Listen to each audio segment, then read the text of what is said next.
見到我呢一個素顏樣咧，就知道係深宵講心事嘅時候啦。其實而家咧已經係3點幾啦。咁但係咧，我有個題目，無論如何都好想同大家拍啊。點解咧？就係話説前幾日咧，我去呢個 M+ 嘅博物館玩啦。咁咧就喺 food truck 嗰度咧，見到個老闆娘。咁就認得咧，我有拍片噶嘛，我又認得，哇！你教英文嘅喎，好叻嘅喎，你以前讀咩㗎咁樣啦？跟住我就同佢分享，我以前其實係讀 law 嘅，咁跟住我就去做一個 KOL 啦，video 嘅 content creator 啦，教英文啦。咁佢就話咁你而家做保險啊，做永明啊，好嘥喎咁樣。佢話喂，做保險呢啲人人都做到啦，唔好做保險啦，你點都要教英文啊！如果唔係咧，就好嘥啦咁樣。咁其實好多人咧聽到我以前讀 law，而家去做保險咧，佢哋都會覺得不約而同地講啦，就係好嘥咁樣啦，因為佢哋會覺得做律師係一樣需要知識啦、需要技術啦、需要考牌啦嘅工作嚟噶嘛。咁而喂做保險，你識呼吸啊，你都識做啦咁樣。咁大家都係咁諗嘅。但係我今日咧就想同大家咧去分享另一個角度。其實咧做保險係難過做律師啊。點解咁樣講咧？做律師咧其實係靠咩揾食嘅咧？你靠你嘅技術啦，靠你嘅知識啦。例如你識打官司。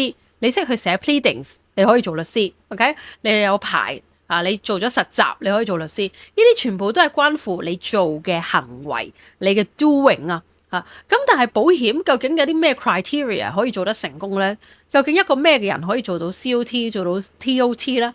咁其實嗰個 criteria 嗰個條件係更加虛無、更加抽象嘅喎。例如，我話可能你做保險，你係要做一個好人。OK， 你要做一個可信嘅人，咁究竟咩叫一個可信嘅人？咩叫一個好人啊？咩叫一個有誠信嘅人？咩叫一個講嘢有力、有說服力嘅人？呢啲係更加虛無嘅。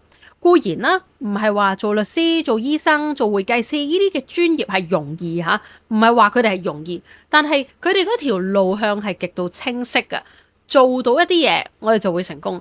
但係當做保險嘅時候，可能係你嘅呈現要做到某一個人，你要靠你嘅 being 係 being in a certain way，你就可以賺錢咯。咁所以係咪話你做律師或者可能 doing something right 就等於會賺好多錢呢？因為你其實 being something great，standing for something great，代表一啲好犀利嘅嘢，去成為一個好犀利嘅人，都可以令到你賺錢呢。去依賴你嘅 being 去賺錢。同埋依賴你嘅 doing 去賺錢，其實依賴你嘅 being 可能係更加抽象、更加難掌握嘅喎。所以下次呢，當見到人哋做保險嘅時候呢，唔好話哇做保險嘥晒，其實做保險都好難㗎。